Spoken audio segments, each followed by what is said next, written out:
Hello and welcome back to Powerful Nothing, a Magic the Gathering podcast. We're on episode 3, but now seemed like a good a time as any to actually introduce the podcast properly.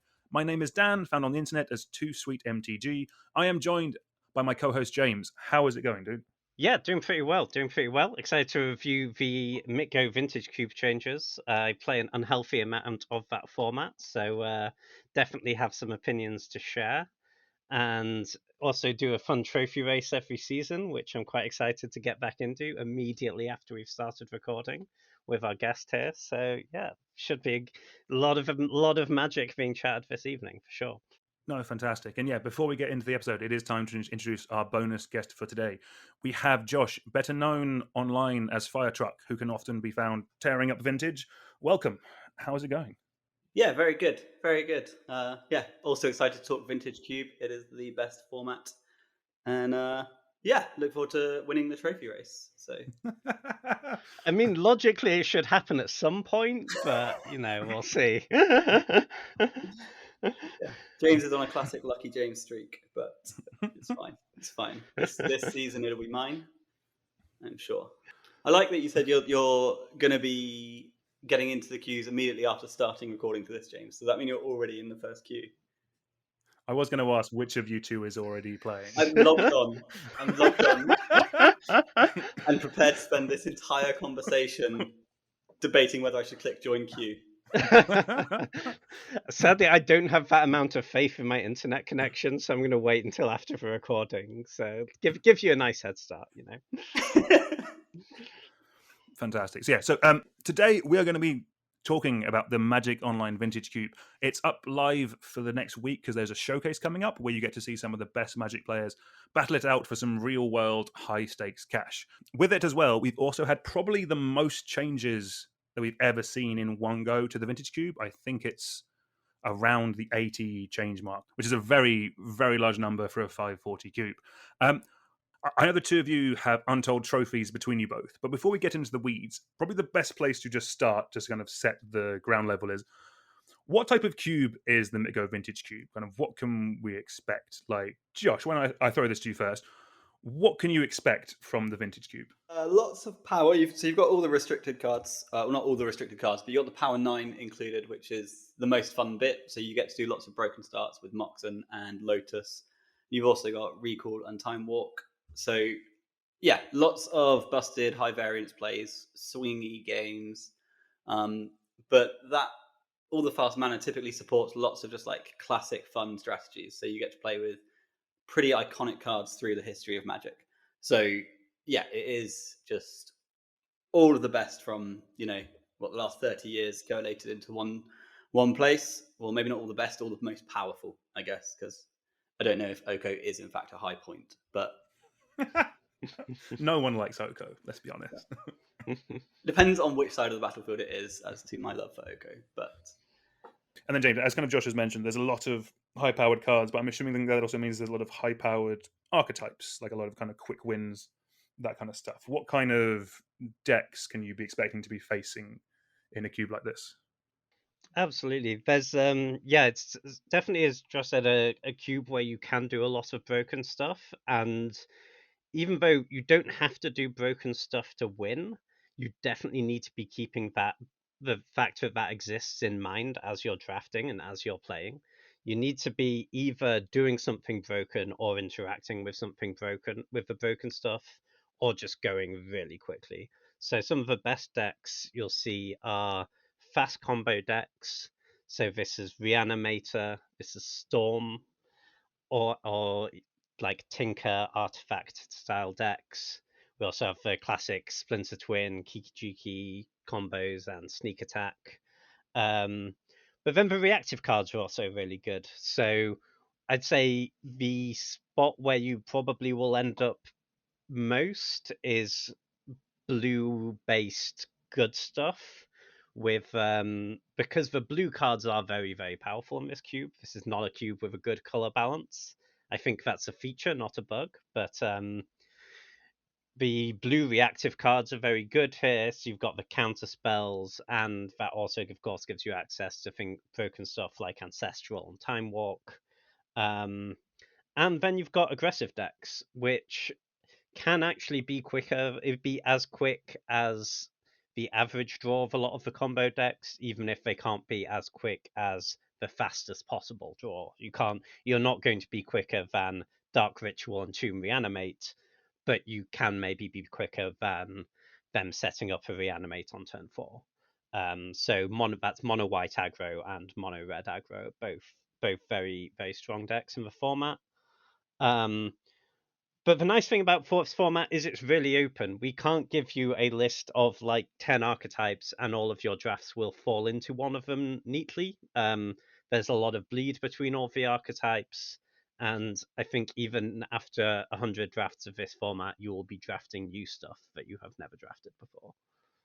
Yeah, definitely. Unlike a lot of kind of cubes and a lot of more kind of like, especially more recent standard sets where kind of like the gold cards signpost you what you should or what you can be drafting. That's definitely nowhere near as much the case in this kind of cube where, again, we also have all the best fixing in the world. We have original jewels, we have fetches, we have shocks, we have triomes, we have some fast lands which have just come in, which I'm actually quite a bit of a fan of. It means your mana base is going to be pretty good. So 2 colors is kind of quite easy. You can get quite splashy with these and just play the best cards that you want basically quite a bit of the time. Yeah, absolutely. It's a format where you don't want to be drafting colors, you want to be drafting a deck. You can't just be, oh, well, red and green both seem pretty open, so I guess I'll draft Gruul. Look, I've got these decent creatures on my curve and some removal spells. That will not serve you well here. Yeah, I think even when you're in the more reactive decks, you still need like a very structured plan a lot of the time. Like it's hard for you just to win by going plow your guy, counter spell your draw spell. Here's my Baneslayer Angel. That doesn't really win in cube too much. That sort of line.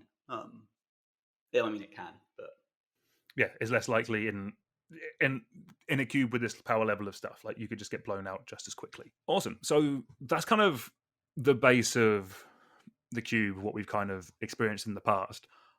A lot of the conversation today is going to be about the 80 card changes that they've made to it. There's a lot of new and interesting stuff in here. There are some archetype changes as well, which isn't something that you tend to see with the MTGO Vintage Cube anywhere near as much. Like it takes like quite a bit of time to kind of them to slowly introduce new archetypes. The wheels kind of Hull Breacher type stuff only really came in sort of recently. Didn't they drop Hull Breacher in the end? They have, yeah.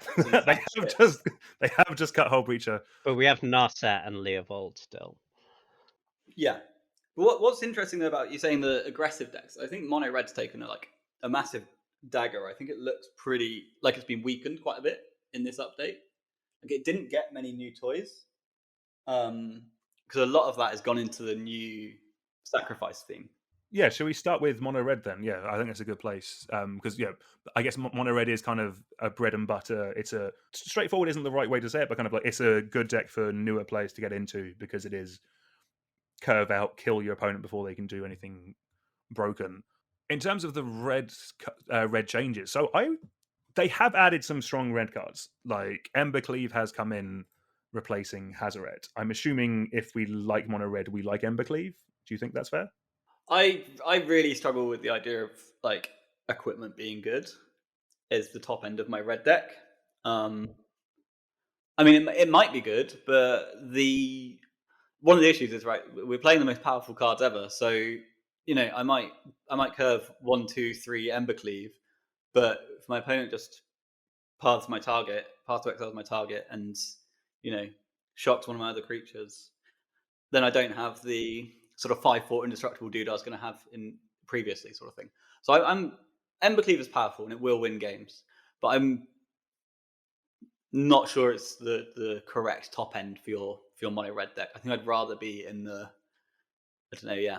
actual 4-drop permanent, which is going to attack and block and that sort of thing myself. But yeah, because yes, all of our proactive plays are some of the best we can do, but also all the reactive plays are the most broken of all time as well. Like it's a pretty matchup dependent one, I think, Embercleave. Yeah. Like if your opponent has blocking your creatures as a large part of their plan, then Embercleave's pretty fantastic.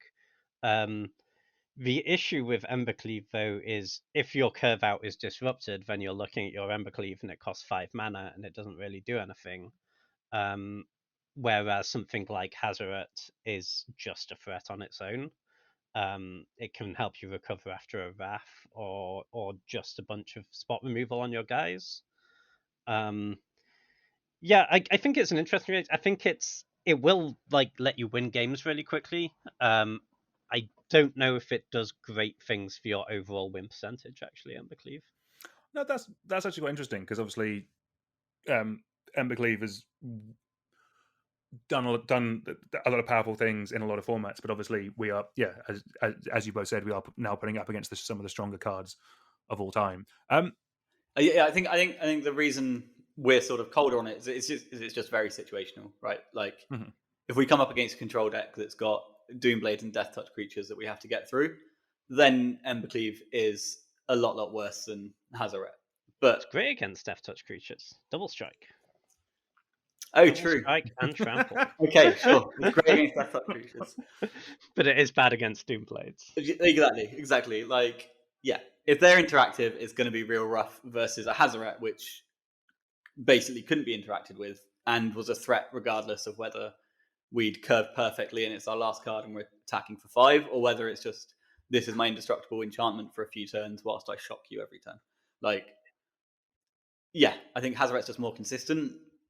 Embercleave is going to be more swingy and more haymakery, and it's going to have a lot of games where it's awful and some pretty premium moments where we put it on, something dope and it's going to go nuts. Yeah, I think it's partly just the strategies that Embercleave is great against, like blocking your creatures, tend to be a much smaller part of how people are trying to stay alive against an aggressive deck in Vintage Cube compared to like a lower powered cube. No, that makes sense. I think let's stick on the mono red train and just talk about some of the other, like, I guess let's talk about some of the losses for the mono red deck and see what's come in to replace them. So just running through the list of all of them now. So cards that you would have seen previously in a more aggressive deck. So cards like Abbot of Keral Keep probably would have got in. Koth the Hammer, that seems like a bit of a loss. Like Lelia the Blade Reforged, that's a crazy card to cut for me. Sorry, I'm just looking at what Chandra Acolyte of Flame does, and I don't know how that's ever playable. But yeah. I think the big loss for mono red is going to be the Dragon's Rage Channeler out and Orcish Lumberjack in, because Orcish Lumberjack does like nothing, if I remember it correctly, for mono red. Yeah, no, absolutely not. It's a lands card, right? When your red 1-drop says sacrifice a forest, that's not where we want to be in mono red, right? So you can put Tiger in your deck, and I'm pretty hyped for the Lumberjack. I'm very excited about it because it's just, there's now 2 Black Lotus in the cube. That's cool, but yeah, I think that's another thing it's not going in mono red's favor, because I don't think we want to be Embercleaving our Lumberjack, right, in our aggressive deck. I wouldn't have thought so, no. I think the ones that stick out for me are Lelia and Dragon's Rage Channeler, which were both not exclusively mono red cards by any means. They're both just pretty strong in a lot of red decks, but the Lelia lets you snowball so quickly, especially if you can accelerate it out in any way. I think that was really one of the premier red 3-drops. Yeah. And the Channeler, just so much card selection, because one of the issues you have in I think both mono red and mono white is that unlike the blue decks, you don't really get a lot of selection. You kind of just play with the cards you draw, and if you draw too many lands, then you've just got to live with that. And Dragon's Rage Channeler did a lot to fix that. Yeah, because like just upkeep, bolt you, put my mountain in my graveyard, draw another threat was huge, but that's gone. So I just think a lot of these cards are a fair bit worse than they were. Like Goldspan Dragon is just another top end card that's gone for Greater Gargadon. Red isn't typically flush for resources to pump into a Gargadon. It wants to be actually taking meaningful game actions on turn 1, which Gargadon isn't. So yeah, no, I think it's fair. I think some of these cards will come back round to on some of the ins when we get to kind of the one of the big archetype changes, which is like a sacrifice theme. But let's just go back to some of the red cards that they have added to kind of replace some of the aggressive cards that we've lost. So coming in is like cards like Robber of the Rich, which I think is solid. I think that's fine. Bloodfeather Phoenix. In the few games we've played with that in my own cube, I thought has been quite good. And then it kind of stops. No, it's, Car Reserve, Skyship Raider is fine, and Rampaging Frostodon I don't think is a bad 3-drop. I think in a mono deck it's going to be solid, but then I guess maybe I'm looking at that through the lens of a more creature-based cube where my opponents play creatures. If you're playing against Storm, that doesn't really do much apart from bolt you a couple of times. Yeah, I think it's really one where it seems fine, but when you compare it to Lelio, which they cut for it, is really underwhelming. No, I think that's fair. Yeah, so some interesting red choices. It's probably worth just touching on that. Do you think this is a purposeful attempt to power down mono red? Was like mono red like that good? Basically, the classic thing I've heard about MTGO Cube is kind of like if you want to get your trophies, you draft mono white or you draft mono red, and kind of. I know in the case of you two, you draft blue white. I'm aware of that, but like, do you think this is a purposeful way of powering down mono red? I mean, it might be a deliberate attempt to bring mono red down, but I think the big reason we've got this massive overhaul is a new curator of the cube. So it might just be their philosophy slightly different in what they want their mono red deck to be doing. They might not want their red deck to be quite as efficient, and they might want it to feel a bit more combo-y, so that whatever deck you're in, you feel like you're doing more combo stuff. And that's how I think the whole overhaul is. On like a grand scale, I think everything's got a lot more combo-y. So they might just want your red deck to feel that way as well. Just, everything went perfectly and I Ember Cleaved you, or, Yeah. Does it Dark Dweller Oracle? I think it goes through cards at quite a rate, doesn't it? Is that what that one does? Yeah, so I think it's just it's they want the flow of the games to be, or at least their philosophy is the flow of the games is a bit more combo-y and more outs for everyone to do their thing, regardless of whether they win or lose. And it's a lot less 1, 2, 3, 4. Thanks for playing. Okay. Yeah, I think there's also a couple. I think the one we didn't mention as well is Fiery Confluence, which is just generically a really powerful card, but also great in mono red. It's a deal 6, and also allows mono red deck to interact with some of the broken artifact starts. If you're not already dead when you have 4 mana, that can definitely happen. But blowing up people's mana rocks is also pretty good. I think the big thing about the confluence in Jockle Hops out is that that's going to do wonders for my win percentage. Not because I'm going to aggressively take Fiery Confluence, but I'm going to have 4 or 5 less drafts across the season, which are not derailed by Jockle Hops being in the cube. So I'm pretty, I'm disappointed to see it go, but I am pretty hyped to win more games of Magic. Yeah, I've seen Josh make the statement, "Oh, this is the perfect Jackal Hops deck," because he had 1 Planeswalker. So I likely made that claim without a single red card in my pool as well. Yeah, I have taken some aggressively bad Jockle Hops and forced them into some terrible mana bases. But I don't know, the card's just so dope. I guess that's one of those things where they just net fun drop it, right? Because it's not actually enjoyable for my opponent. Yeah. I wonder if with what we're seeing as a nerf to mono red, the other thing to consider here is that the people making the changes to a cube have access to a bunch of data that we do not.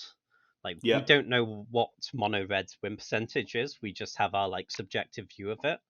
Whereas they can be looking at a spreadsheet that says, "Oh, when people draft mono, they win 65% of their games." I don't think it would be that high, but I don't think it's possible. Yeah, one of my feelings about the cube generally on a more archetype level is that over the last few iterations, last 2.5 years, is that mono red and mono green have been getting worse and worse with each iteration. I think mono white's kept up and kept pace with everything. But I think, just mono red and mono green have been struggling versus the, your Okos and Uros and that sort of slightly more all of our creatures 2-for-1 philosophy in new cards.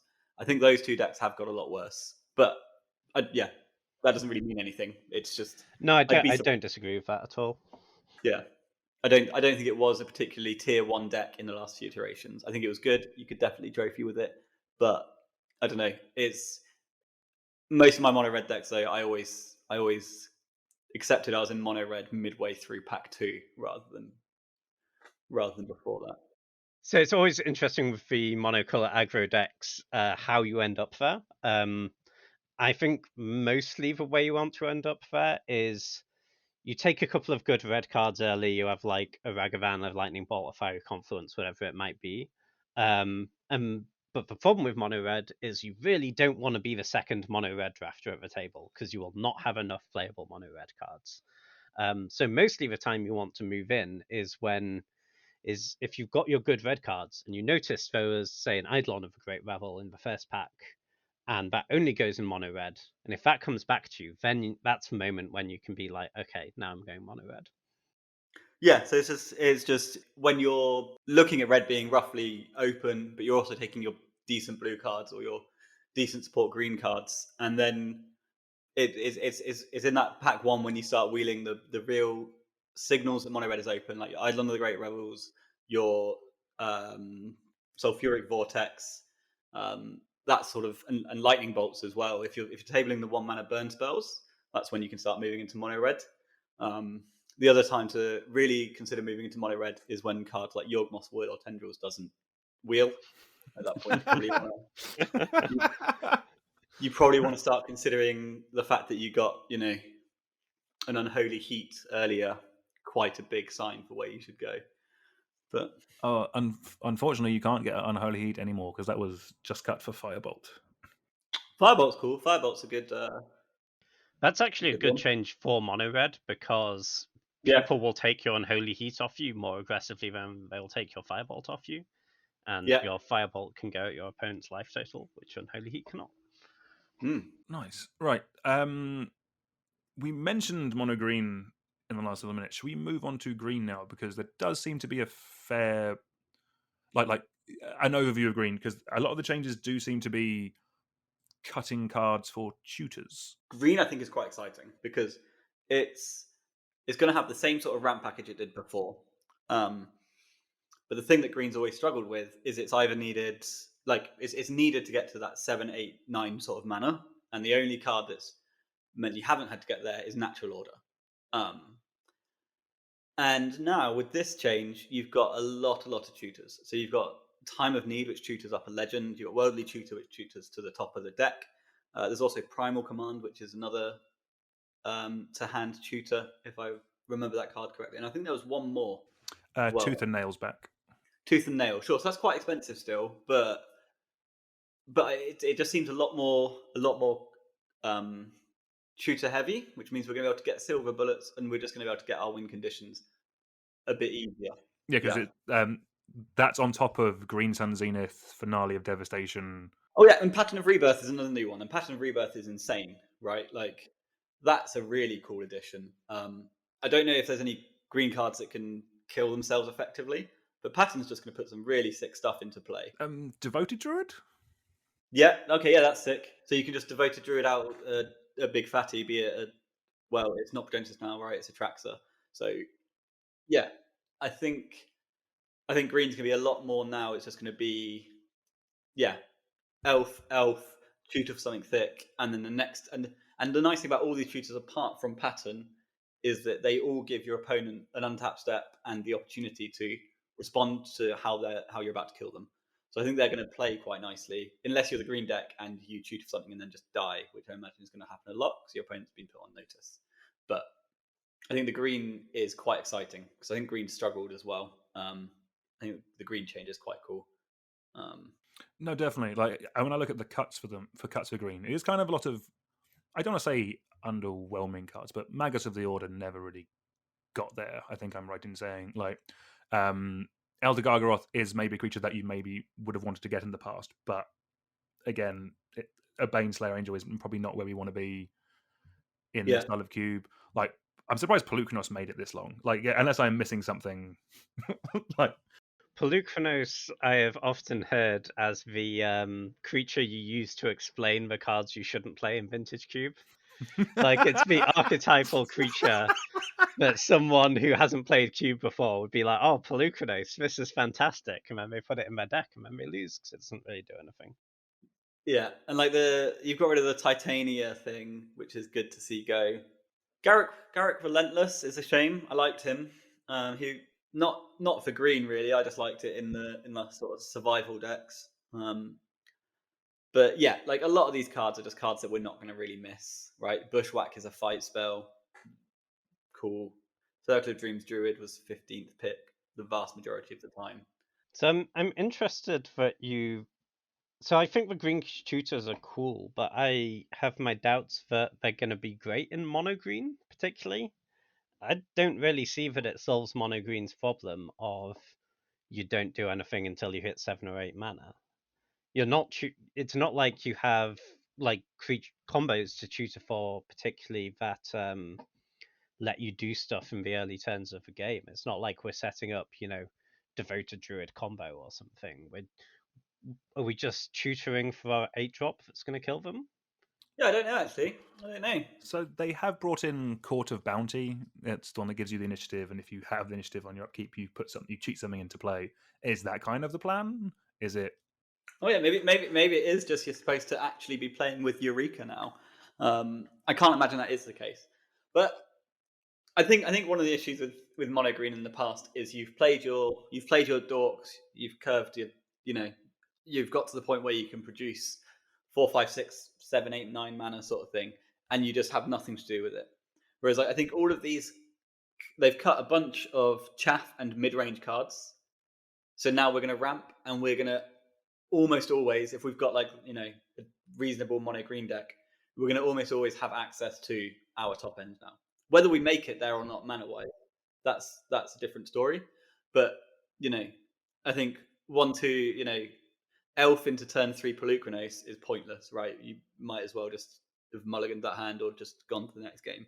But at least now, green has card draw and access to their deck and something to do with it. Like they've actually got an output and a decent game plan. I just have my doubts that putting Primal Command in your deck to get your 8-drop is better than just putting another expensive creature in your deck.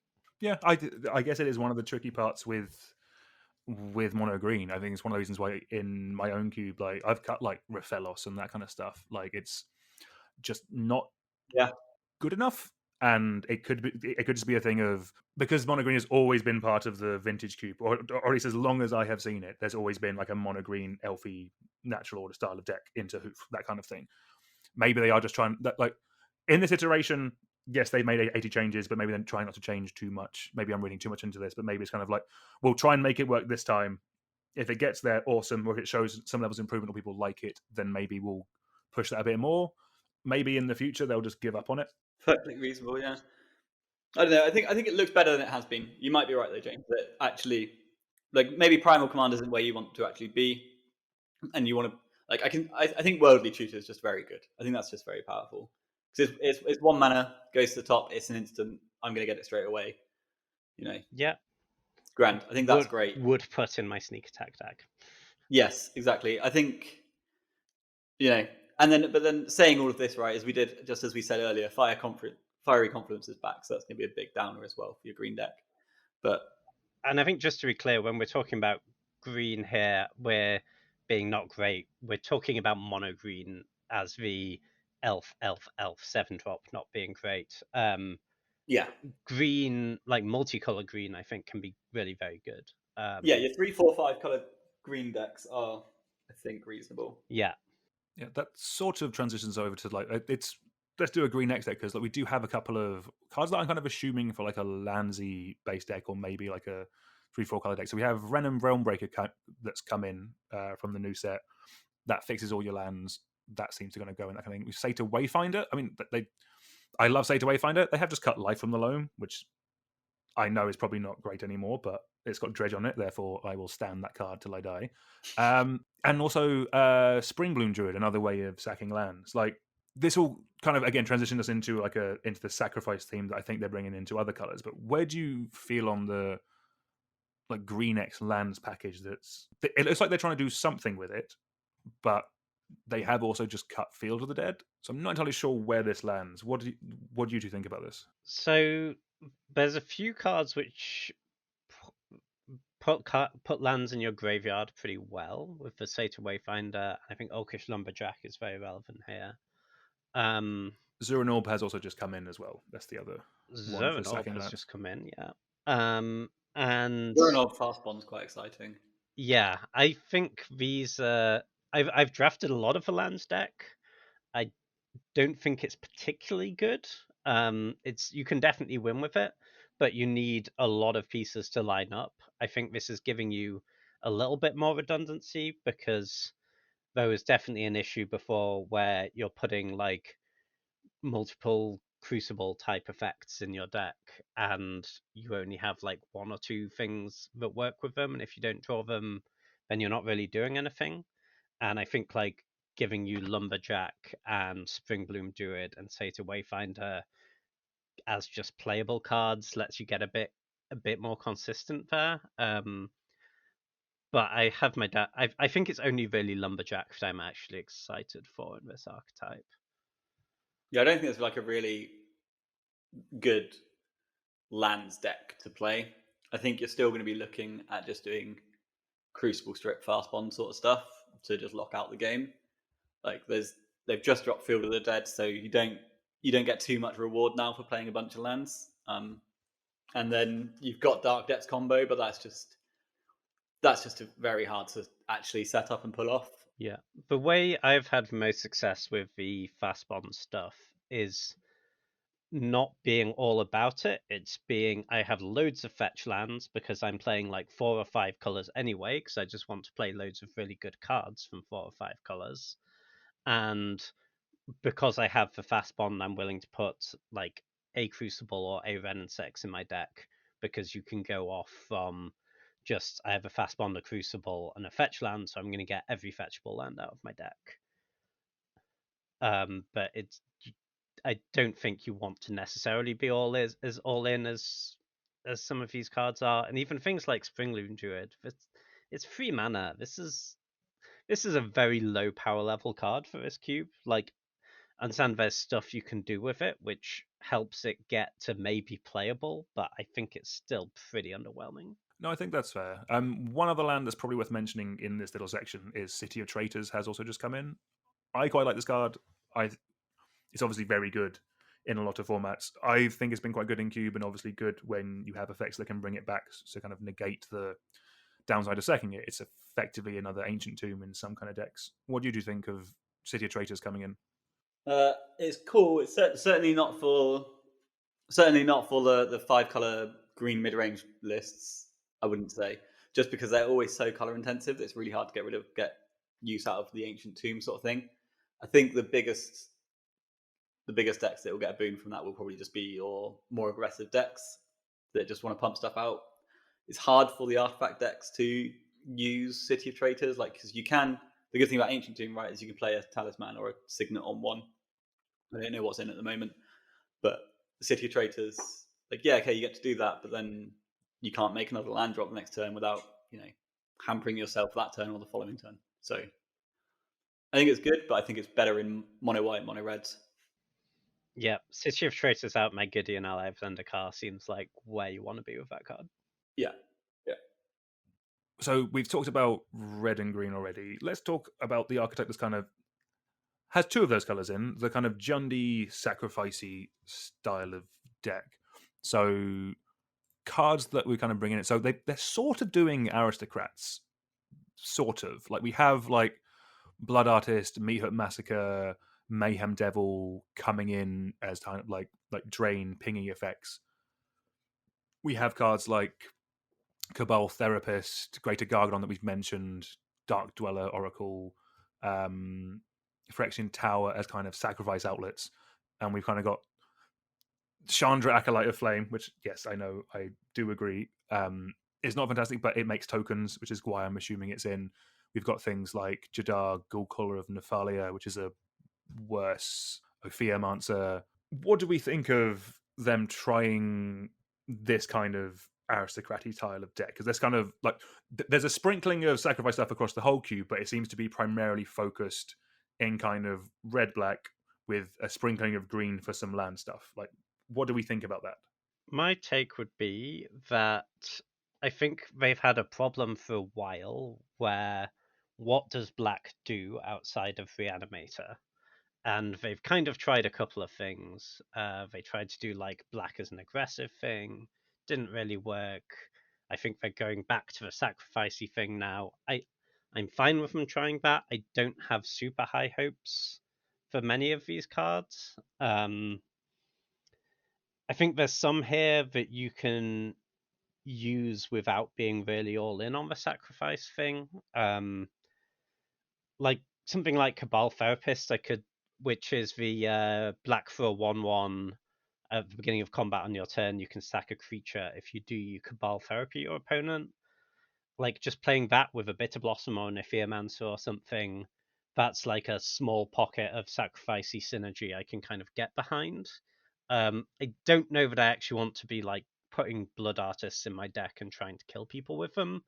I don't think there's really enough there for that. And honestly, even if you somehow get like a critical mass of that stuff and your draw lines up, it's just still quite small ball. I don't think it actually is quick enough or powerful enough to really compete. Would be my concern with this stuff. I think I agree. I think it's good that they're trying to give black red some sort of identity, or even just black some sort of identity. Because it's always been a support color. It's just got rando powerful cards like Reanimate, Entomb, Dark Ritual, Yawgmoth Will. That's all there really is to write home about black. I think it's cool to try and give it a deck and some identity. I think you could get there. I think you're going to need to have big payoffs. Like I think one of the biggest cards for this like sort of idea of a sacrifice deck is going to be the house. It's going to be Bodas Citadel. I think if you can get some dorky creatures and then like maybe a ritual just to push it out, that sort of thing, and then you can push out the house and start going off the top and sacrificing guys on your way through to clear the top of your deck. I think that sounds cool because you got the Thought Picker Witch, which I think it targets the top of a deck, and the Dark Dweller Oracle that does it to your deck as well. So I think if you can keep going, there's maybe something there, but I think that's just a lot of pieces coming together, and it's probably just going to pay out that it's not very good. But I think it's cool that they're trying. I think the thing that's really bizarre to me here is the omission of Yawgmoth. Yawgmoth was in for a while, got cut. I was pretty surprised they're not bringing it back if they're making this change, because that is both a sack outlet and a way to get a lot of value off of all your creatures. You're not trying to assemble your Midnight Reaper to pay you off for creatures dying and something else to sacrifice your creature. It does both of them and kills their creature while it's at it. So I was pretty surprised that one was missing, because that's one of the few I'd actually ever had success with before, was just like, hey, I've got like a Yawgmoth and a Bitter Blossom, and that's a lot of value. So yeah, that seemed like an oversight to me. I don't know. Especially as so they've cut smokestacks, which I think most people can kind of agree there's kind of been power crept out of a format for quite a while, but they've kept Braids in at 4. That could be Yawgmoth quite easily, I think. But yeah, seems odd to me. Although similarly to Josh's Jackal Hops situation, cutting smokestacks will do good things for my win percentage in this format. Yeah, I agree. It will. Yeah, I like that they're trying to do something, because like that's been the problem, right, with especially the like Mardu colors. I think is that outside of their respective support for blue, they've not really done anything themselves other than be mono red and mono white. So I think trying to put in a black red archetype is a good idea. I'm not convinced we've actually got the right pieces. Like, I don't know, I don't know if Viscerus is in here, but like I think all our attack outlets need to be free. Or I don't think Viscerus is in here. I'm not. Yeah. Apart from Woe Strider, I don't think I see a free sack outlet unless I'm missing one. I guess you can technically argue Greater Gargadon as a free sack outlet, but yeah, no, it seems kind of tough to me. I will say, for one thing I have in favor of this change is you look at the cards that got cut and they're like all really quite bad. Like Crypt Breaker's decent. I quite liked Blood Type Harvester, but I think I'm in the minority there. Yeah, for sure, you're in the Yeah, minority. but I'm fine with them cutting Koth because it's so egregious to play on Magic Online because you animate your mountain and realize it was one you played this turn, and then you're very sad. The rest of these cards were all really bad, I think. Kind of things like a Vault Sleeper, Scrap Heap Scrounger, and Skyclave Shade. When you're kind of not really supporting mono black aggro, they seem quite easy to come out for me to make room for some other cool stuff. I think the only time I've ever registered Scrap Heap Scrounger is when I've had a mono white deck and a rando Scrubland. Right, that's been its entire role in queue. Is I probably need another 2. Hey, I've got this Scrubland. You know, I've probably run it without a Scrubland as well. Like, yeah, a lot of these cards are just not very good. The land swap I'm a bit sad about, but Phyrexian Tower's dope. That's coming in. That's very exciting. It's a good sack outlet. It pushes our mana up as well, but it's only once per turn. Takanuma, I thought, was just like a really, really cool card, though. I really, really enjoyed that one, but hey, it's gone.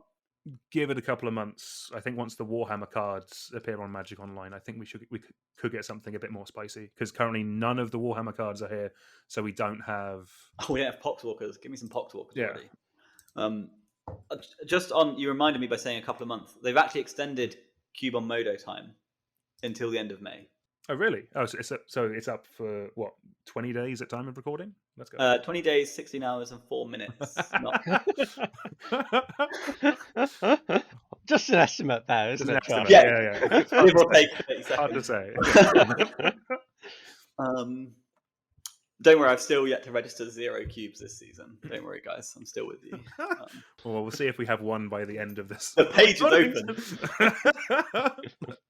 The play points have been spent. I just need to hit join queue. Right. Well, let's move on to blue, because I think there's a card in here that I know got you two excited. I think I've kind of held you two back long enough. Talk to me about Show and Tell coming out, but more importantly, Dream Halls coming in. Who wants to take this one first? James, talk. I'm probably not the most qualified person because I am yet in the history of my Magic playing to put Dream Halls on the stack, but it looks really spicy. I'm pretty excited about this one. So Dream Halls, for those who don't know it, is... Read the Tempest, the Stronghold I'm text. absolutely not reading the Stronghold text. All right. The Stronghold text is... Have a minute. I'm going to do one that Daniel can use, and then you can talk shit. Yeah, so Dream Halls is an enchantment for 3 blue, and says, rather than pay the mana cost for a spell, its controller may discard a card that shares a color with that spell. So this seems super abusable. So I think kind of the easy thing to do with this is you accelerate it out, you discard your medium black card, and you play a Gristlebrand or an Archon of Cruelty, or you discard your Brainstorm and here's my Atraxa. It's also pretty interesting to me that this is not, say, exile a card from your hand, it says discard, and nowhere on this spell does it say you have to be casting the card from your hand. So it seems kind of interesting in Storm. Like, imagine accelerating out a Dream Halls and then casting a Draw 7 for free. Then you have 7 new cards to abuse. You can also... this also works with Underworld Breach, and it works with Yawgmoth's Will.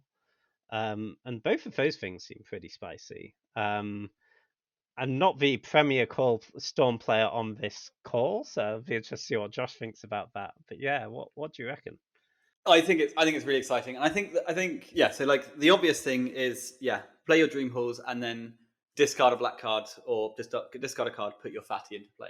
But I think the most fun is going to be in combo decks where you accelerate out Dream Halls and then you discard a blue card and cast a Fact or Fiction, and you just have to try and get through your deck sort of thing, or just ponder your way through. I think that's going to be where it's really fun. But I think the card is just really quite busted. Yeah, especially when you're going to ritual it out and then you don't need to do anything else after that, right? We just need to get to 5 and then we're sorted. So we can ritual it out, discard something, play a Mind's Desire, and that's one less mana that we've got to make before we before we desire or something like that. So I think the card's going to be kind of insane. I do wonder though if it's just going to end up just as like a 5-mana finisher for like mid-rangey Sultai strategies, that sort of thing, where we can put a big green guy or a big black guy into play. But yeah, obviously we've not played with it yet. I've not played with the card in years and years and years, but I am very excited for it. Yeah, I'm not sure what else there is to say on it. Like, just I think just like the Mystic Confluence, that sort of thing. Plop base into play. Yeah, that sounds pretty cool. I think you have to be doing something more than just putting fatties into play, because it does seem like just worse than reanimating the fatties as a way to do that. What at that point it's basically a 2-mana more show and tell, which is the card that's come out for it. So if you're just doing fair things with it, it is just 2-mana more for an effect that we already kind of have in theory. If that makes And you sense. do have to bear in mind that it is two-sided. Playing this against Reanimator seems very, very bad, actually. Yes and no. Like, it's one of those ones where, like, or you have to win right away, right? Yeah, but the problem with show and tell, right, was that you get your nut draw, you go, Sapphire, Ancient Tomb, show and tell, and you're like, rah, here's my Grizzlebrand, and your opponent's like, that's cool, I've got a Palace Jailer, and you lose. I think the cool thing about this is that it's a very similar effect to what we had, but I, the caster, always get the first bite because they're now timing restricted, right? So I always get the first go at least, and I get to determine when I put it on the stack as well. So yeah, for sure. I think that's an advantage to it being fun to play with. I think another one that's interesting that's coming in blue is Displace a Kitten, though, and that is a 4-mana 2/2, and whenever you cast a non-creature spell, you get to blink a permanent under your control, I think. But yeah, there was some decks playing this in like Legacy, I believe, a while ago. It's played in Vintage. It's in the Dual Shops deck in Vintage, which is like I think it's the best deck at the moment. It's at least the fastest. It's very close to being like an Oops All Spells sort of style thing, where you're just trying to push out a cover to Duel early. I did check; they didn't put Duel into the cube though, which is a grand shame. So, what broken thing are you thinking of doing with this? The issue is I'm not sure how we make infinite mana in cube with it. Oh, that's the point of it, right? Okay. Because I'm not sure how we can get something back to our hand quite easily. The best, as far as I've got so far, is top, but I still need to access the top card again. It can, even if we're not making infinite mana, it can make a lot of mana with just like blinking something like Mana Vault, right? Yeah. You tap your Mana Vault, you cast your spell, you blink your Mana Vault, you have your free mana again. That's pretty powerful, and you can just keep doing that. You cast your Dream Halls. I don't know if this is related, but Paradoxal Outcome just came in. Is there something there? Are you is it that kind of thing? You want to be? I like that they've put it in because it's an iconic cube in Vintage, an iconic card in Vintage, right? So it's cool that they've put in a card which is like, quite iconic in the format that this is, attempting to be similar to. If it's even, I don't know if that's even a thing that you think of, but I'm just really dubious of PO in cube because you don't really have the Moxen to make it into like a card drawing ritual. Like you're going to have 1, 2, maybe 3 on your luckiest day out sort of thing. I don't know what else we're sort of picking up unless we're going to make like a blue-green elf ball deck. But yeah, I have my doubts as well. I think it's yeah, I'm sure you could construct games where it would be great when you draw all your Moxen, but you know what's also great when you draw your Moxen like literally any 4-mana spell. Yeah. Like just play Jason Mind Sculptor, it'll be fine. It doesn't matter. You don't need to put in a card that does nothing some amount of the time in order to make your double Mox draw really good. Some blue cards that have come out. I want to get your opinions on them. So it's technically blue, but sort of. Academy Ruins has come out, so we don't have the Mindslaver lock anymore. Ledger Shredder has come out. Hullbreaker Horror has come out, and so's Gilded Drake. I know I've definitely seen some piles that you two have run with the Gilded Drake. Gilded Drake is, I think, the one that I missed. I'm most sad about because Gilded Drake. I think James and I, we both started drafting just like it was Tundra decks where all we're doing was we get a Gilded Drake, and then after that we're just like Brazen Borrower, Teferi, Venser, every single one of these just becomes like a massively high pick. And all you end up doing is just taking your opponent's permanents, picking up your Gilded Drake, and doing it again and again and again. It was also really sick against the Reanimate decks. But yeah, I'm a bit sad to see that one go. The others I'm not too worried about. Yeah, I'd go along with that. I think the Mindslaver lock was cool the 1 in a million times where it actually worked, but it's a lot of mana. It's to actually loop that, and mostly you can win the game when you have that much mana anyway. I think it went very late the vast majority of the time. Did they drop Slaver as well? I don't think they did. Slaver is, I believe, still in. Yeah, Mindslaver's still in at 6. Yeah. I think coming off of the back of like the blue changes though, you've got, and I think maybe this is where they have envisioned PO working, is when you've got the 3 other artifacts that have come in, right? So those 3 that we've got under PO: Reservoir, Helm of Awakening, and Candelabra of Tornos. That's good PO support. If all of my talismans and signets cost 1 mana, that's great. If I've high tided and I've got a candle or a candelabra, that's awesome in of itself. So maybe Helm of Awakening PO is where your PO deck's going to come from, and you're going to do that to. I mean, you're not going to be ritualing with it like we do usually, or like producing mana out of it, but you'll be mana neutral, drawing 3, 4, 5 cards. I think that's exciting. So yeah, I mean, I was wondering if there was a deck here where we were leaning into like an artifact-based storm deck with Candelabra and tapping Tolarian Academy, and yeah, as you say, with the helm, all of our mana rocks are cheaper. We can actually replay them at a reasonable rate after we PO. I think that's, and then presumably Ether Flux Reservoir is in as a kill condition for that deck. Yeah, I think Ether Flux Reservoir is still crap as a kill condition for your combo decks. I mean, it sounds bad, yeah. I mean, it's just the classic thing of you need in this list that we're constructing in our minds, where we're going to kill with a reservoir and pick everything up with a PO and replay it. I still need these Flux Reservoir before I do everything right. The reason a lot of the Storm decks that we draft in Cube are good is because we have like a nice tutor chain, and we're going to ritual some stuff out. We're going to tutor for our Yawgmoth's Will. We're going to ritual some stuff out, and I'm going to tutor for my Tendrils. And Tendrils is the last, or Brain Freeze, or whatever it is that you're using on the day. That's gonna kill them, and that's the last piece I go and get. If we're using a reservoir, you can sort of do that, but you still need gas after the reservoir comes into play. So you can cast 10 spells, play a reservoir, gain 11, gain 12, gain 13, and kill them. That's a thing you can do, but still needing to do stuff after the reservoir makes it really bad on games where we're constrained, or games where our opponent is making us go off. Right, when the world is clear and it's easy, sure, it doesn't really matter what we kill with. But when we're being forced to do stuff, which is when you're usually going off with Storming Cube, you're usually waiting to that last possible turn.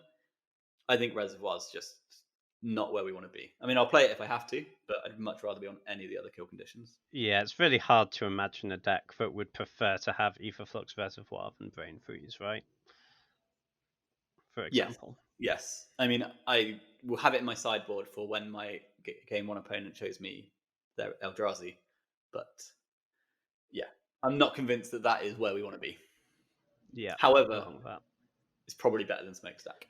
That is true. Do you like Helm of Awakening just as a general Storm card in most Storm decks? Yeah. In your Storm decks, mana's the most important thing. So reducing the cost of anything is always good. Obviously, like reducing your red rituals to make them into dark rituals is great. Reducing the cost of your payoffs is going to be really easy, really, really good as well. So yeah, I mean, it makes your, like, if you play Helm on 2, okay, and then turn 3, you can Dark Ritual, Yawgmoth's Will, and then you can Dark Ritual again, right? So that's sort of just like reducing just by 1. It's very easy. It's very nice, and I think it's gonna be sick, just because that tiny interaction of just ritual out my Yawgmoth's Will and still have 1 floating to get my graveyard going again. That's insane. Like that's a whole turn.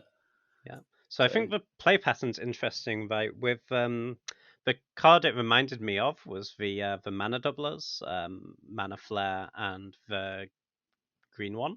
Yeah, yeah. Heartbeat of Spring. Heartbeat of Spring, thank you. It's a slightly lower risk version of those, yeah. Exactly, yeah. So with those cards, generally, because it's so bad to double your opponent's mana for a turn, you kind of can't play them until the turn you go off.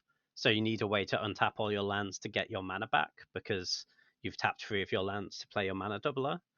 Whereas with this, yeah, it's pretty bad making all their spells cost 1 less for a turn, but it's maybe not so bad that it will just lose you the game on the spot, so you can play it the turn before you go off and have a reasonable expectation of untapping. I think you're right. I think you don't want to. I think you want to do it on your turn and get your rebate later on in your Storm turn. But it is a lot safer than doubling their mana. That was the classic one. Was you're on the play, you then have to put your opponent to 6 mana, and then they kill you, and that's But I think it's definitely safer. I just don't. I still think you want to save it to your Storm turn, and you'll still gain the mana back as you go through, but it's a lot less risky. Yep, makes sense. I know we're kind of jumping around a bit, but on the sorry. topic of like, no, that's fine. Rip your structure. No, good. On the topic of like the artifact-y style of decks, what do you two think of the fact that there's now 2 permanents in here that make artifact tokens when you cast spells? So like we have Saheeli, Sublime Artificer coming in, and Third Path Iconoclast that both make cheap little 1/1 artifact bodies whenever we cast a non-creature spell. Is this kind of fueling into is like the blue-red deck that's artifact deck? Sorry, is the blue-red artifact deck kind of leaning into the Tolarian Academy as a Lord High Artificer kind of thing, or do you think it has play in anything else? Yeah, it seems pretty interesting.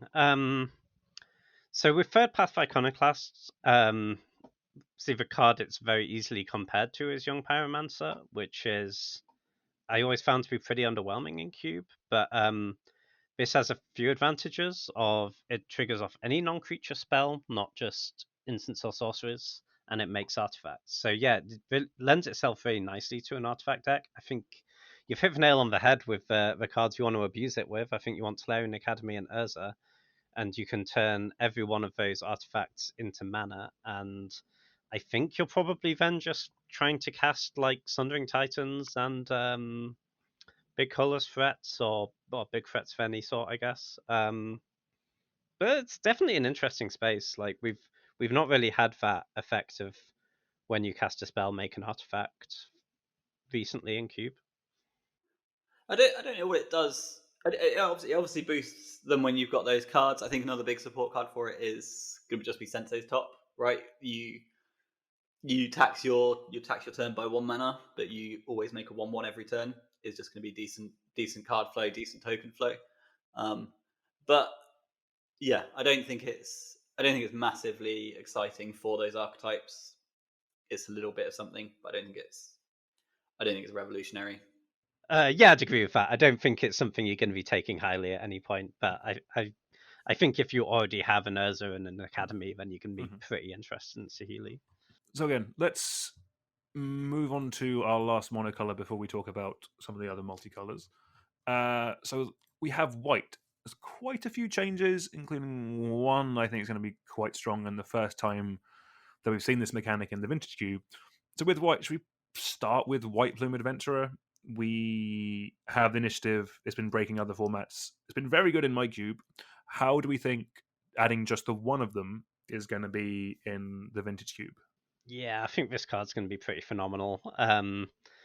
Anyone who's played against the initiative in a two-player game of Magic, not the sort of game of Magic it was designed for, knows that this is a pretty unbeatable amount of value if you're not doing something pretty broken. Obviously, it's Vintage Cube. We can do something pretty broken, but just letting your opponent sit with the initiative for a lot of turns is going to be a really big problem. And unless you have a lot of creatures of your own to attack, just killing White Plume Adventurer really doesn't help. Yeah, I think this is a phenomenal card to accelerate out and going to be great in most white decks, I would imagine. I imagine it was a pretty conscious decision just to add one initiative card rather than add it. There are like 4 or 5 decent ones they could have added. I think that was probably a conscious decision to try and not have too many games be about the initiative. Yeah, I think it's probably one of the more premium 3s that you're going to want in your white decks. Like, if we can do. Did the new Mother of Runes come in as well? That's that toxic guy. What was it called? Skrelv. I know it did not. Oh, that's a shame. I thought he was a shoo-in actually. But yeah, like just the classic mono white curves landing on this on 3 are just going to be unbeatable, I think. So, 1-drop, whether it's just a Savannah Lions variant or a Mother of Runes variant into an annoying 2-drop Thalia, Tithe Takers just come in, these sorts of things into White Plume, I think it's just going to be completely unbeatable. And just imagine if you have one piece of acceleration, if you have any Mox, if you have an Ancient Tomb, if you have a City of Traitors, it's going to be absurd. Yeah, and like the real, I kind of wish they'd added the 4-drop one, the Seasoned Dungeoneer, which just makes it makes you win every combat. It makes combat impossible for your opponent, sort of thing. But at least you can have dreams of taking it back. But where White Plume starts untapping some of your creatures, I think is, I think it's going to be quite the force. Big upgrade for White, but. Are there any other white cards that stick out? Like Arena Rector seems like an interesting one. Arena Rector is the one that it's a 4-mana 1/2 that when it dies, you get a search library for a Planeswalker and put it onto the battlefield. So I'm assuming the aim is we're getting Khan or Ugin with this. Like, it's if you can do that, that's pretty good. But do you think that's consistent enough? I'm not particularly sure this is great. It's just a 3-mana dude, right? It's a 3-mana 3/3. So no, it's a 3-mana 1/2. It's a 3-mana. Oh, fucking hell. Okay. But it does mean it's more likely to die, though. It does make it easy to die. I mean, when you said it was a 3-mana 1/2, it's actually a 4-mana 1/2. That's a 4-mana 1/2. Oh, I'm so off it. Okay, no. Yeah, I agree. I'm not saying I won't talk myself into putting it into a deck sometime because it's a fun dream to have. But what's really annoying is they've put this chaff card in whilst dropping Jackal Hops, which is like the best enabler for it, right? Just like hop the board.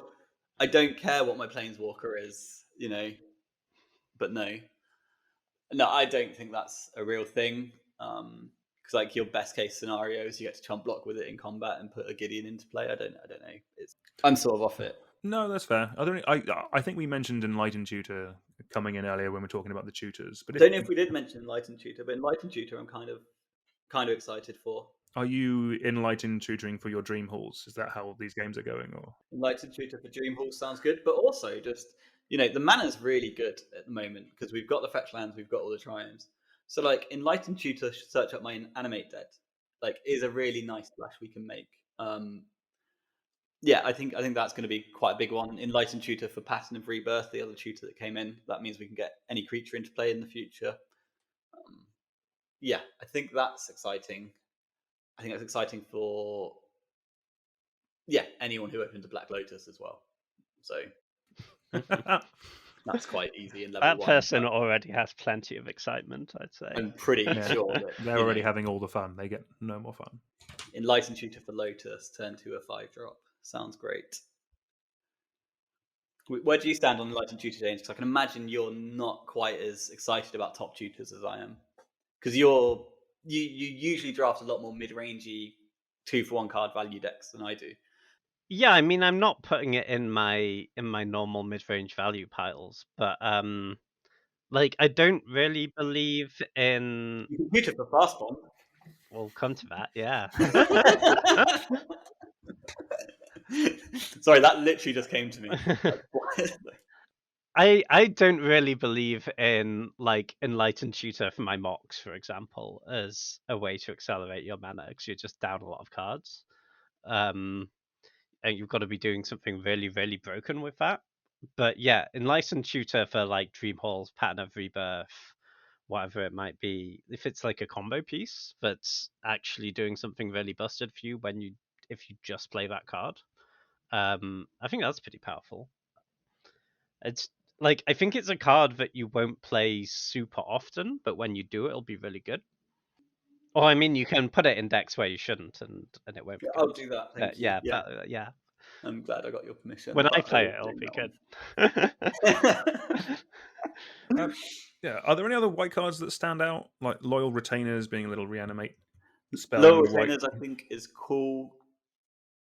I couldn't see anything to do with it that's particularly exciting, like that's particularly like really busted sort of thing. Like one of the old commander combos was lower retainers and Safi, right? And you just go round and round and round and round. I couldn't see anything similar to that where we're going to get to do like a big infinite loop and lots of clicking.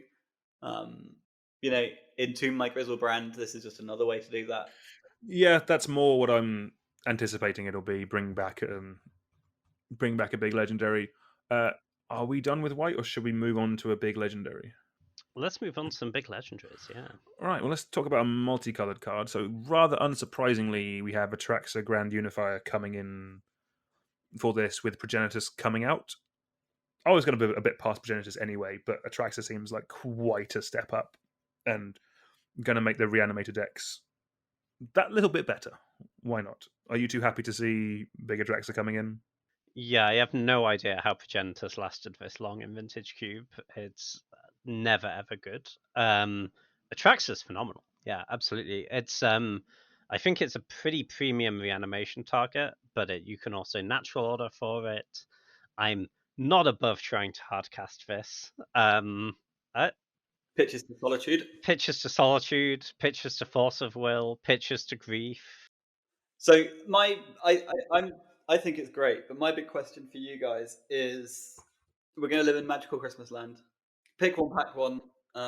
Let's say we're getting Mox Jet, even better. And then so we go Jet, Entomb, Reanimate. Pack 4, you're past a pack with Atraxa and Grizzlebrand. Which one are you taking? Oh, it's still Grizzlebrand for me. I think you I think there's a lot of reasons to like Atraxa over Grizzlebrand in a lot of constructed formats because of the pitching to all your free spells, but obviously you don't have that density of free spells in Cube. And I think you will run into more spots where Atraxa only draws you like 2 or 3 cards that matter, and that's not enough. Sure. Where are you on that pick? I don't know. I'm going to say Grizzlebrand just because of the live the dream style thing, but I will also am aware that Atraxa will probably consistently keep me alive longer. I'm more likely to just kill myself to my own Grizzlebrand and play badly. It just gives me more options to screw up, basically. So, I would. So just to throw it out there, I know it's not legendary, but I would put Archon over both of those. That's I'd just agree my with opinion. But yeah, I think you are right. I think Archon's better, But interestingly, in this changes, it does seem that the cube designer really wants Grizzlebrand to be the premium reanimate target again, because we've had a lot of spells that tutor legendaries or reanimate legendaries, like we mentioned with Loyal Retainers. There's even like Gurio's Vengeance has come in, which reanimates a legendary. That doesn't bring back the Archon. It brings back Grizzlebrand and Atraxa.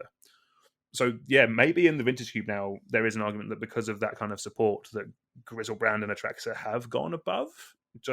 Also, Grizzlebrand with Dream Halls is busted in a way that the others aren't, because you can just like draw 14 cards and cast as many of them as you want. You're never losing that game. yeah, no, I'm unsure. I think it's close on that pick, because I think the thing that Atraxa is so powerful with is you get your cards up front no matter what, right? So yeah, I'm not sure, because it's going to be quite easy in your reanimate deck to be at a point where your Grizzlebrand can't be activated until you've got him into combat. Whereas getting your cards up front means that we can, search up our protection spells, whether it be, a new chain of vapor or Doomblade or whatever. So I think at the moment I'm hedging Atraxa. I haven't lost enough games with it yet. Oh, I've lost plenty of games to Atraxa. Don't worry. It still sucks to play against. I think yeah, you're going to get less cards, but I think it's better to have those cards up front and start working towards your next proactive play. We've covered quite a lot of ground, but I think there's a few kind of multicolored slots here and there. So let's start with Dimir, because there's quite a few Dimir cards changing. So we have Ashiok Nightmare Weaver, Kaito Shizuki, and Satoru Umezawa coming out, with Thief of Sanity, Tezzeret Agent of Bolus, and Fallen Shinobi coming in. I think Fallen Shinobi is a fantastic card. I'm glad to see that back. Yeah, these are interesting changes. There's powerful cards coming in and out for sure. Both at the two Dimir 3-mana Planeswalkers, Ashiok Nightmare Weaver and Kaito Shizuki. I'm quite sad to see both of those go. I think 3-mana walkers in the like multicolor good stuff deck were really, really strong. You just like Thoughtseize, removal spell, 3-mana walker, like both of those 3-mana walkers win the game pretty handily if you can protect them. I kind of wonder if the Ashiok change was because it's like so demoralizing just sitting there and being decked by Ashiok while you lose all of your combo pieces. Whereas at least Thief of Sanity, I guess you can interact with. But Thief of Sanity coming in is certainly a really powerful card. It's you kind of only need to hit once for it, and you've got a tremendous amount of value. That's the 3-mana 2/2 flyer. When you hit them, you look at the top 4, you exile 1, you can cast it for any colors, and the rest go in the graveyard. So that's an interesting change. I don't mind that. Tezzeret coming in for Kaito Shizuki, I think is. I don't think that Tezzeret's that great. It's the Tezzeret Agent of Bolus, which you can make something a 5/5, or look at the top however many cards of your deck for an artifact. Card's obviously like fine in the right deck, but I think Kaito Shizuki's like pretty great in any deck that can cast it. All the modes are good. It can make creatures, it can draw cards, it can even be a discard outlet for your Reanimator deck. But I'm really pleased to see Fallen Shinobi come back. It's a really powerful card. It kind of just wins the game in one connection a lot of the time, and kind of an interesting deck building challenge to build around as well. Just in that often your Dimir decks don't have a lot of cheap creatures to enable it, so it's you kind of do have to pay some deck building cost, which I think is good in Cube. Yeah, not I think overall I don't mind those changes, but definitely a shake up in cards I play quite a lot. Yeah, I think just on that, I think they've specifically added Lutil Core to support Fallen Shinobi, so you can get a bit more value from it. And yeah, kind of with Fallen Shinobi and Thief of Sanity, obviously they're cards that play with your opponent's decks when you're playing in Vintage Cube, where in theory everyone has really good cards. You're going to get something good off them. So, and Fallen Shinobi can really do some oops I win things when you play against Reanimator or Sneak Attack or whatever, and you just hit their fatty and win the game on the spot. Yeah, rounding off with some other. I'm assuming no one really cares about where they're coming in for Aurelia the War Leader. Aurelia the War Leader is one of the most baffling inclusions in Cube in quite some time, I would say. Normally when they add really bad cards, they're new cards, so it's like at least they're trying to promote the new set or whatever. Aurelia just had no redeeming qualities, so happy seeing that one go. What do you two feel about Soul Herder coming in for Yorion? We can no longer live. You can technically still live the 60-card dream, but you just don't get a Yorion with it. I think it's an improvement. I enjoyed the Yorion dream, but I think it's definitely an improvement because it looks like there's a bit more of a flicker thing. I think as well. I saw earlier on there's also the new white angel. That's another flicker wisp coming in, so I think that's good. But I think this is something that James is going to revel in, is just constant Soul Herder value. Yeah, just with the evoke elementals as well, they're all pretty phenomenal with Soul Herder. Like Soul Herder your Solitude is great, Soul Herder your Fury is great. There's not like a shortage of good ETBs in the cube anyway. Soul Herder your White Plume Adventurer is going to be quite something as well. That's pretty hideous, actually, isn't it? Yeah. I'm gonna enjoy that one. I wonder if we'll get to Soul Herder in the Atraxa this season. That's where it's at. I wouldn't rule it out.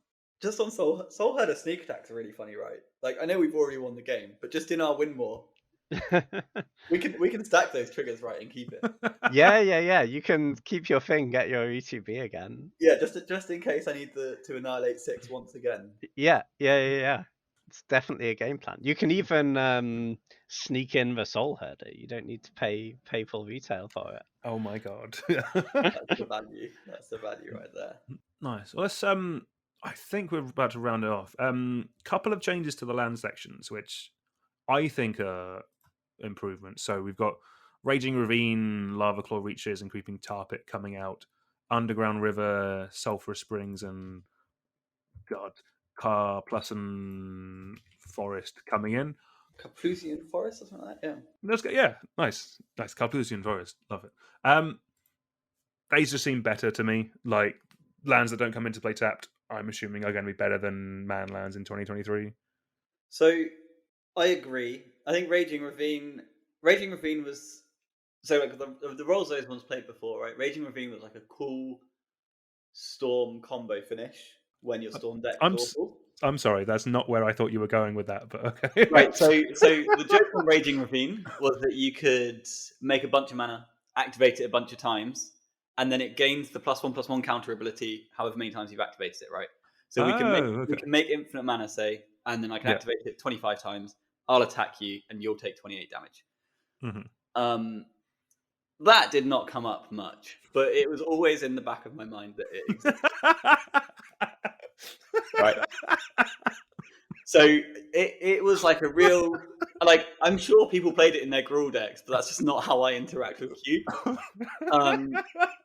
So I liked the bit where in the back of my mind, you could see a pack and you go, there's a Tendrils there that I need, and I'm going to take the Dark Ritual now because mana's more important. But then you go, there's still the Raging Ravine in that pack as well. So if the Tendrils doesn't make it, I'm not cold.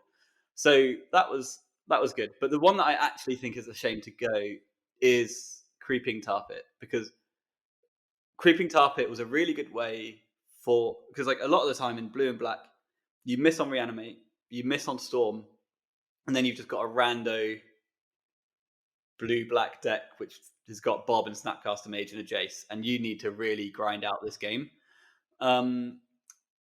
I think Creeping Tar Pit was a big part of that in actually killing your opponent within 40 cards or checking their Planeswalkers and that sort of thing.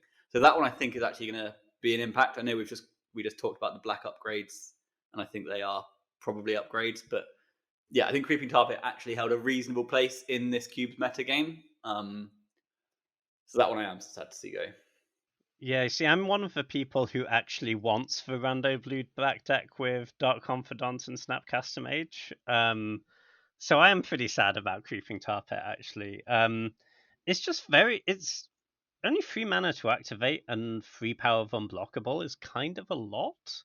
Like, obviously this isn't the most powerful thing you can be doing with your mana and cube, but if you're playing like for good blue and black interaction and have some good like resource denial stuff, it's actually a way to close game. And you can sometimes be struggling for that. But yeah, I think for a lot of decks, like, in your Storm deck, you'd much rather just have another untapped land, right? Or your Reanimator deck. Custodian Lich is still in though, so we can still have some bullshit blue-black decks. Oh yeah, it's not going to stop me. No, I agree. I love those decks. Like when you like miss on everything blue-black, and then you just have like you're sitting down for 3 games of Magic, and it takes you just like 6 hours of 3 games every round, and it's just an absolute grind, and you kill your opponent, and like you maximum got 2 cards left in your deck, and you're just like, if I just got a Thassa's Oracle, this league would be piss easy, even though I've got no way to enable it.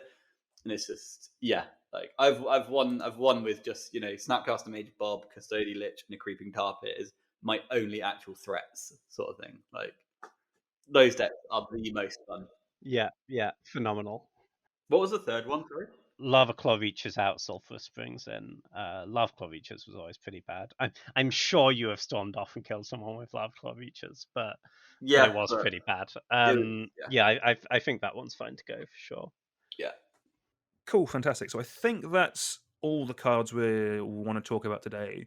One last thing we're going to do is we're going to see how the new cards actually affect the draft. So we're going to do some pack one, pick ones now. We have the cube load up in Cube Cobra. This is the one that is now live on MTGO. We're using Cube Cobra because it's free for me to do this. I don't have to spend any ticks. Cool. So we have our first pack. So the picks are Aetherflux Reservoir, Fable of the Mirror Breaker, Green Sun Zenith, Grist the Hunger Tide, Eureka, Kitchen Finks, Tiger, Vendilion Click, Dothy Voidwalker, Hex Drinker, Mindslaver, Goblin Guide, Emery Lurker of the Lock, Tendrils of Agony, or a Burst Lightning. So, who wants to go first and tell me what Storm card they're taking, or what are you both feeling from this pack? This pack's a really cool one to start on though, because this is utter bullshit. It's this isn't a particularly powerful pack, and we're gonna be split as well, which is nice because this is a really low powered pack, right? Like, there's not a lot here to write home about. I think if we're trophying, then you can argue Goblin Guide or Burst Lightning are best. I'm always into dual lands. Tiger's pretty low down in dual land, so I think I'd be on Vendilion Click or Grist as my two picks from this pack. Yeah, you're not wrong that we're split. For me, this is Fable of the Mirror Breaker, and it's not particularly close. I'm not actually that unhappy with Fable pack one, pick one. Like, obviously, you'd way rather have like a Mox or something super busted, but if you're below that tier, this card does so much. It accelerates you on mana. It requires 2 removal spells. It gets you card selection, and it's only one color. Grist is the other second for me, because it's just so powerful in terms of value. But yeah, I'd be on Fable here, I think. Yeah, I have a big tendency in this cube specifically to, if I've got 2 powerful effects, I'm usually quite likely to push into the blue card more, because the payoffs of cutting blue is there's so many rewards later on that, yeah. Yeah, I agree with that. And you just end up blue a lot more than any other color, right? Yeah. But I just think the difference in power level between Fable and Click is too much, and Fable's also pretty splashable. It's only 1 pip. Fair. Yeah. I'm train wrecking my draft early and taking Grist, and yeah, no, I don't think that's train wreck. Grist is really powerful. Yeah, I really like it. Like, works with all these new tutors, right? Your time of need can go and get your Grist as well, right? Yeah, well, also, yeah, like Green Sun is in this pack. Maybe we can wheel that, and then you have a tutor for a kill spell and stuff. Glorious Vengeance and make an insect. Sure can. You might make 2. I think though, just all right. Let's load up a new pack. We have a Sower of Temptation, a Cabal Therapist, an Elspeth Conquers Death, an Embercleave, a Parallax Wave, a Zuran Orb, an Urza Lord High Artificer, a Maelstrom Pulse, a Mutavault, a Miscalculation, a Fiery Confluence, a Gitaxian Probe, a Armageddon, a Trinket Mage, and a Woodfall Primus. James, you want to take this one first? Sure, yeah. It's another pretty interesting one. The cards I'm considering here are Miscalculation, Fiery Confluence, Gitaxian Probe, and Urza. The Miscalc is like an unassuming card, but counterspells are really, really good in Cube. It's only 1 blue pip, and like, sure, 2 is not that much. It will go dead at some point, but that's when obviously the cycling is great. I like that over Probe, I think. Urza is higher upside, but I think I would settle on Miscalc. Yeah, I thought this pack was really interesting until I saw the Miscalc. I think Permission and just general very cheap interaction is a bit too good to be passing up on. I was a bit split on the other cards though that I'm interested in. I was into the ECD a lot more. Elspeth Conqueror's Death, I think, is really powerful. You kill their thing, you make their life hard, and then you bring back the best thing that's been around, sort of thing. So I think it's actually a really, really good card. But I think this pack, at the end of the day, is actually miscalc and not close, if that makes sense. Like, I think the rest are just... Urza's very good, but I think miscalc's just so powerful that we can take miscalc and not commit to anything too hard. Yeah, if I'm honest, I'm definitely seeing the difference between powered cube and what I would take in my own personal cube, which is not powered. Because I'd probably before this conversation, I'd be like quite high up on like taking Embercleave, but I think definitely some of the things that you spoke about earlier definitely set it into context in this particular cube. For me, I guess because I have not played as much of it, so don't value the counter spells as much, which is probably not a correct thing. But I'd be tempted by something like Fiery Confluence, just because that seems to go in a number of different decks with it with quite a high upside. But like, completely separate from recording. Like, even like this pack is viable in your cube, right, Messon? Like, even if this is your cube, I'm still I think pretty much everything apart from Trinket Mage has been in my cube at some point. Yeah, like I'd still be taking miscalc. Yeah, fair. Yeah, I think Fiery Confluence would not be an unreasonable card to take. It's kind of the definition of a really good modal card, right? Yeah, Like, none of the modes look insane on their own, but like when deal 2 to everything is great, it's really, really great, and it'll win you the game. And when shattering 3 things is great, that will win you the game too, you know, like... Yeah, but like, the other modal card in the pack is counter target spell or draw a card.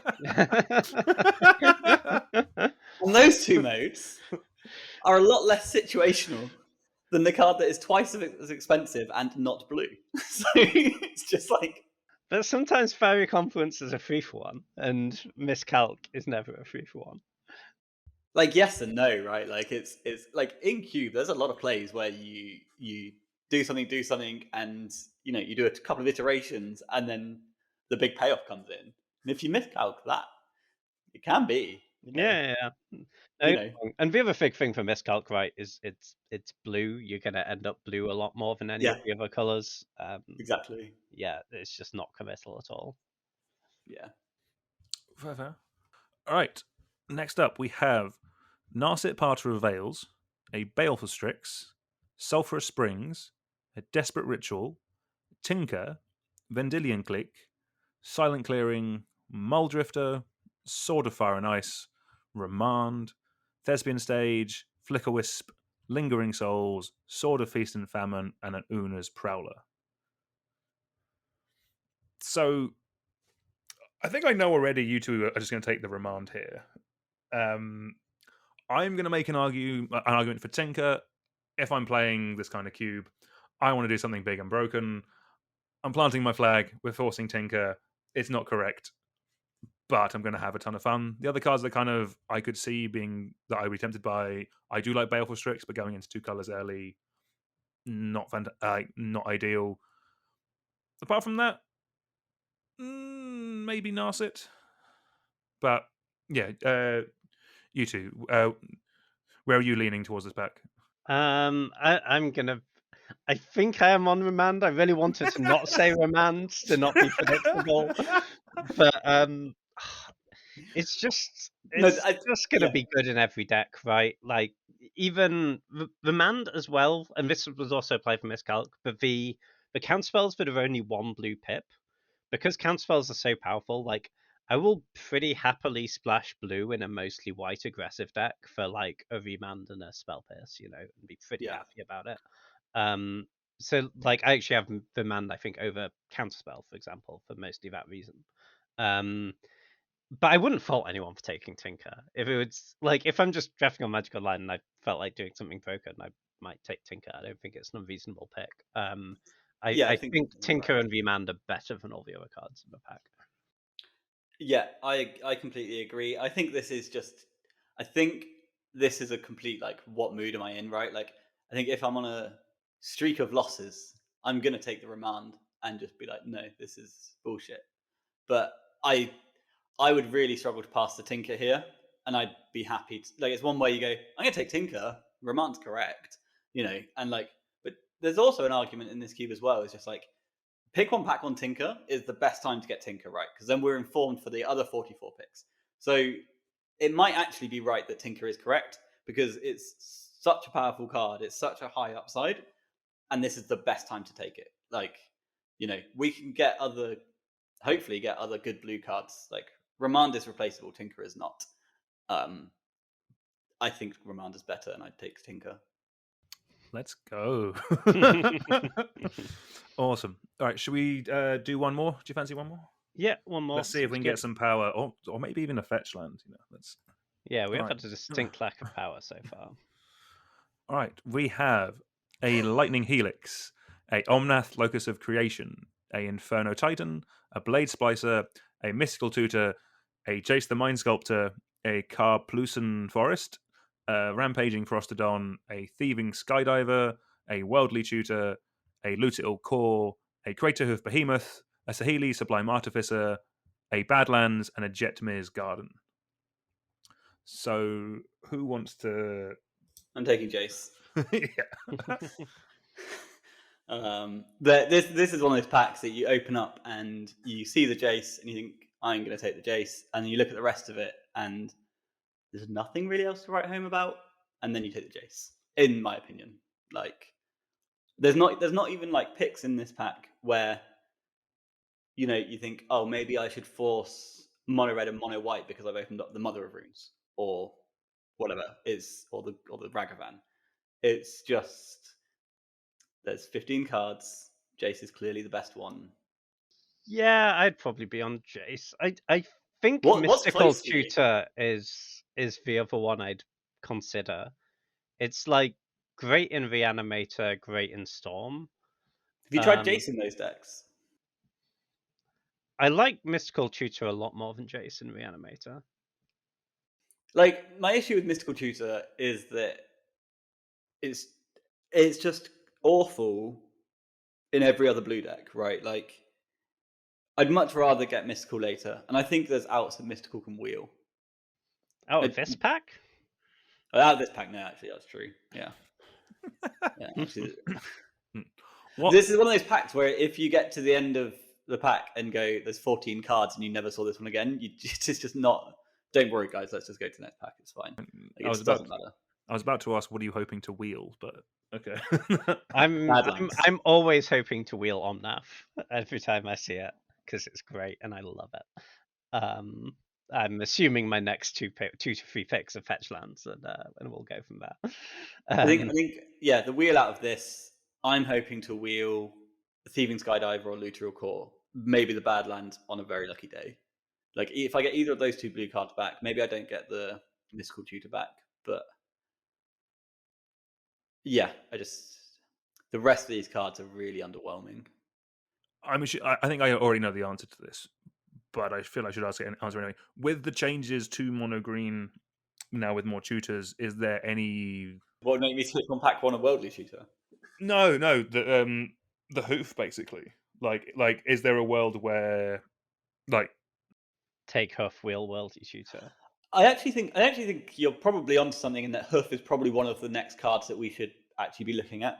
But then I know that James and I both absolutely hate the mono green deck, and like, I've seen James with like 8 1-mana elves, all of them only tap for green or whatever. Like, maybe they don't, but like, just 8 1-mana elves, and he'll be midway through pack 2, pack 3, and he'll get offered like Natural Order or, I don't know, Teferi, Hero of Dominaria, right?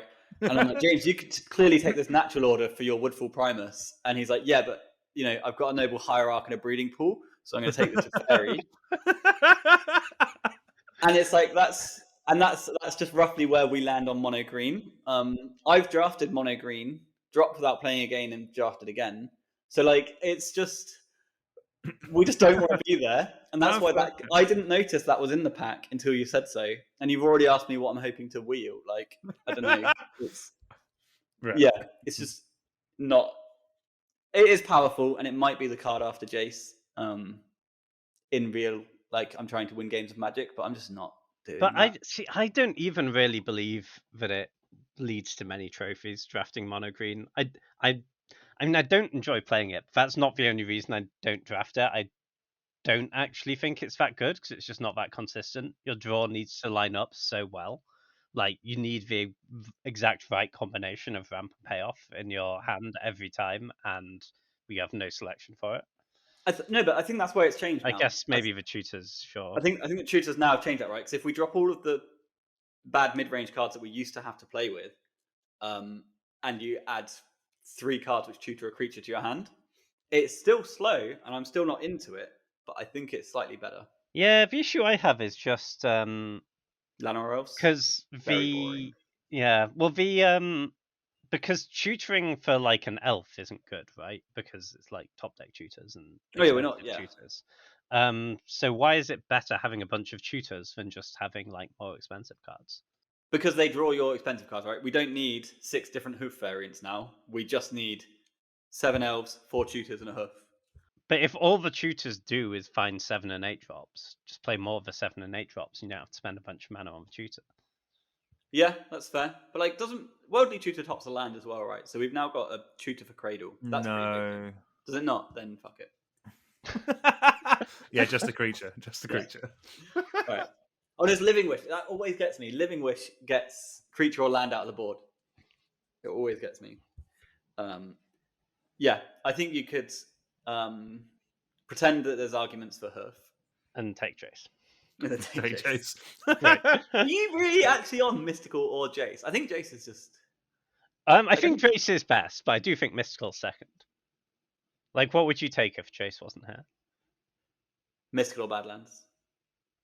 Okay. But Badlands is very good in Storm, right? And that's where I want to be every draft ever. Sure. I want to be playing Badlands or Tundra. That's the end of list of cards I want to play in Cube. Just roll the dice every time. Yeah. 2 and 540. Is it there? No. Next queue. Let's go. All right, awesome. I think we're going to leave it there. It just leaves me to thank Josh and James for being here tonight for your great insights. Thank you both. Thank you. Yeah, no, thank you. That was a lot of fun. And to everyone out there watching and listening, thank you all very much. This has been Powerful Nothing, and we'll see you next time. Goodbye.